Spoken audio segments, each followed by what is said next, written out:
Muchas gracias, señor presidente. Usted sabe que hace un tiempo leí este libro, Somos Belén. Fue escrito por una de las personas que expuso en el plenario de comisiones de este Senado de la Nación, por Ana Correa. Ella cuenta la historia de una joven tucumana que habita en uno de los barrios más vulnerables de la capital de esa provincia. En realidad Belén es un nombre ficticio para que no se conozca su verdadera identidad y de esa manera poder resguardarla de una condena social que lamentablemente va a atravesar de por vida pese a haber sido absuelta por la justicia. Hace 6 años, Belén, junto a su mamá, se dirige por fuertes dolores abdominales al Hospital Avellaneda de Tucumán.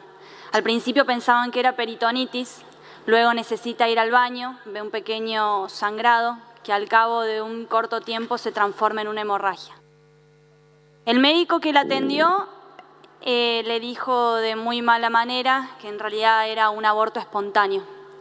Casi al mismo tiempo, a los pasillos del hospital, escucha a una mujer que venía gritando que había encontrado un feto en el baño. Esa mujer era una mujer policía, que cuando la ve a Belén y cuando lo ve al médico que la atendió y le entrega la historia clínica, lo primero que hace es anotar en su cuaderno la palabra homicidio. La verdad es que leí y releí el nombre del libro un montón de veces, así como el capítulo en donde se desarrolla el nudo de esta historia, y me puse a pensar si efectivamente todas somos Belén. Y la verdad es que creo que no, que algunas tenemos la posibilidad de alzar nuestra voz, de ir al sistema de salud, de sortear las distintas complicaciones judiciales, otras con recursos económicos más abultados, con un acompañamiento afectivo y con una mejor educación, pueden pagar para no maternar y de esa manera continuar con sus vidas. Otras pasan por las mismas situaciones y las mismas complicaciones por las que pasó Belén, pero no tienen tanta suerte porque sus casos aún se desconocen y ellas siguen presas. Y otras ni siquiera están entre nosotros hoy para poder contar sus historias, porque ya sea por un aborto espontáneo o no, murieron en el intento. Belén finalmente fue condenada a 8 años de prisión por un aborto espontáneo de un embarazo del que jamás se enteró. Estuvo finalmente 29 meses presa y tuvo el acompañamiento de una abogada que pese a la condena social, médica y judicial, logró su absolución. Sinceramente, a mí este tema en particular me moviliza muchísimo.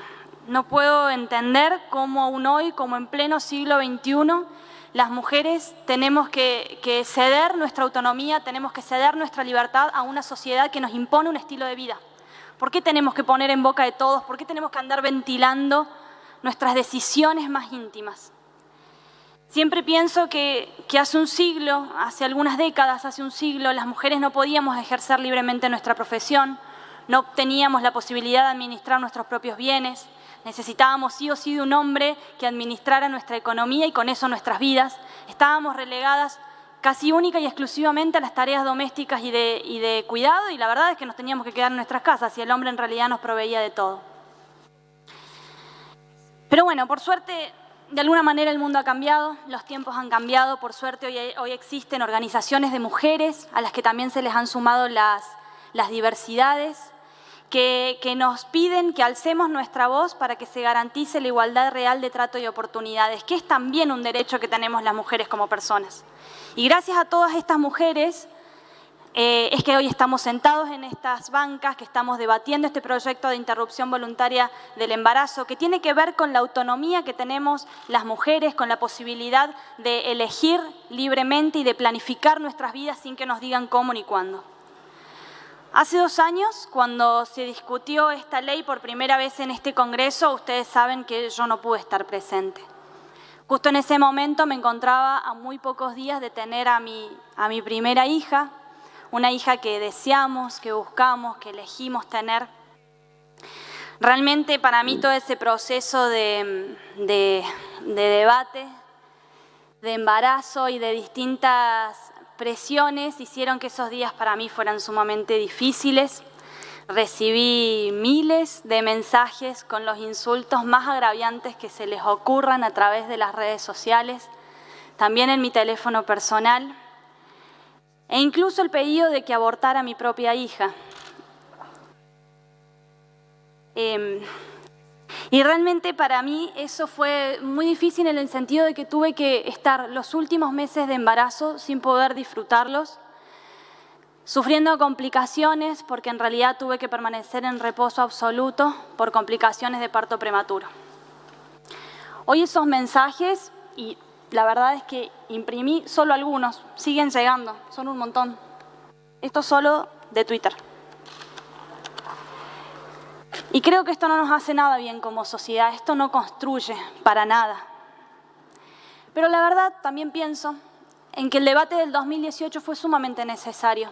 Y fue necesario de la manera en que se dio para poder saldar una discusión no solamente entre nosotros, los legisladores y las legisladoras, sino también para poder saldar una discusión en el seno de la sociedad argentina, que tomaba este tema como un tabú y hoy se anima a hablarlo libremente, con una posición o con otra. Con este proyecto de ley que ya tiene media sanción de la Cámara de Diputados y que estará en nosotros nuevamente volver a poder darle luz verde, el Poder Ejecutivo Nacional, que es quien hoy lo propone y lo presenta, viene justamente a hacerse cargo de la salud y de la vida de las mujeres que lamentablemente caen en la clandestinidad del aborto, que sufren distintas complicaciones y que lamentablemente muchas mueren en el camino.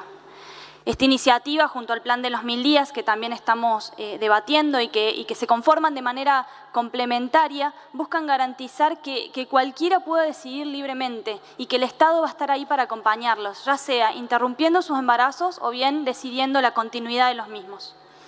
Quiero dejar en claro que esta ley no viene a obligar a nadie a abortar, no viene a promover ni a fomentar el aborto. Pienso que a veces deberíamos dejar de ser tan irresponsables y despilfarrar este tipo de opiniones de manera gratuita. Este proyecto viene a generar una reparación histórica entre las mujeres y diversidades argentinas, viene a sacarnos de la clandestinidad, viene a otorgarnos condiciones de acceso al sistema sanitario y viene a generar mayor justicia social, una palabra tan preciada por todos los peronistas y las peronistas. La historia de los países del mundo que ya cuentan con una ley de estas características, que han avanzado en la ampliación de derechos, nos demuestran que las muertes por aborto han disminuido una vez sancionada esta ley. De hecho, Uruguay, acá cerquita a nosotros, con una sociedad, con una idiosincrasia sumamente similar a la nuestra, las muertes por abortos han disminuido en 30 puntos. Nos corresponde también derribar mitos y poder conocer la realidad en la que vivimos. Mire, señor presidente, usted lo sabe muy bien, las mujeres abortan desde que el mundo es mundo. Ninguno de nosotros va a poder hacer absolutamente nada en estos casos, porque ya sea en la clandestinidad o no, lo van a seguir haciendo. Y lo peor de todo es que hay algunas que eligen someterse a abortos inseguros, a arriesgarse a morir para no ser madres de manera forzada. Tenemos que saber que abortan las pibas, que abortan las jóvenes y las adolescentes, pero también abortan las adultas, las que ya tienen hijos previos. Entonces esto nada tiene que ver con una cuestión etaria ni con una actitud o no responsable. Muchas veces, y aún cuidándose con métodos anticonceptivos, los embarazos se producen igual y la verdad es que la frustración es mayor. En mi provincia de San Luis nos encontramos sinceramente en una situación bastante privilegiada y esto se debe también a una decisión política como esta. Se debe a una decisión política incluso antes de que surja el fallo FAL y que vino de la mano de quien hoy es gobernador de San Luis, de Alberto Rodríguez Ay, que era gobernador en aquel momento, de que las interrupciones de embarazo se llevaran adelante en el sistema de salud pública. Eso nos da cuenta hoy, y esto debido a datos también del sistema de salud pública, de que hace años no se producen muertes por abortos mal practicados en mi provincia.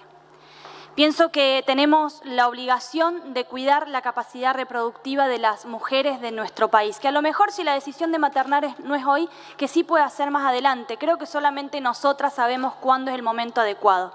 Y nadie que no tenga la capacidad de gestar siquiera puede imaginar lo que nos pasa a las mujeres en esos momentos. Es un cúmulo de pensamientos, de ideas, de sentimientos, de emociones que son verdaderamente indescriptibles. Por último, y ya voy cerrando, quería dar un solo dato. Cuando se dio la media sanción en la Cámara de Diputados, ahora hace un par de semanas, los diputados millennials de la Cámara, los menores de 38 años, que son 42 los que estuvieron votando, en más de un 75% estuvieron a favor de esta iniciativa. En esta Cámara de Senadores, está bien, no somos muchas y ojalá en algún momento fuéramos más, somos 4 o 5 mujeres menores de 40, estamos todas a favor de esta iniciativa. Y creo que, sin importar banderías políticas, y creo la verdad que esto no es casual, que tenemos que seguir bregando por más jóvenes en los espacios de representación política en pos de la ampliación de derechos.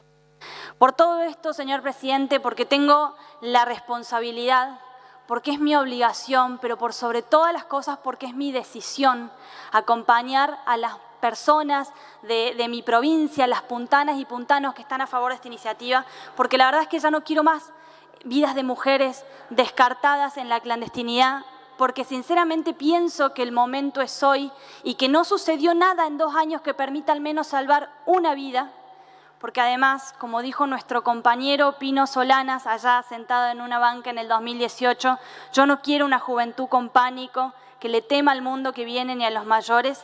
Le pido a mis colegas que por favor hagamos historia. Y como nos pidió Belén en ese audio tan fresco y tan espontáneo que escuchamos en el plenario de comisiones, apretemos ese botón verde para que sea ley. Muchísimas gracias. Gracias, senadora.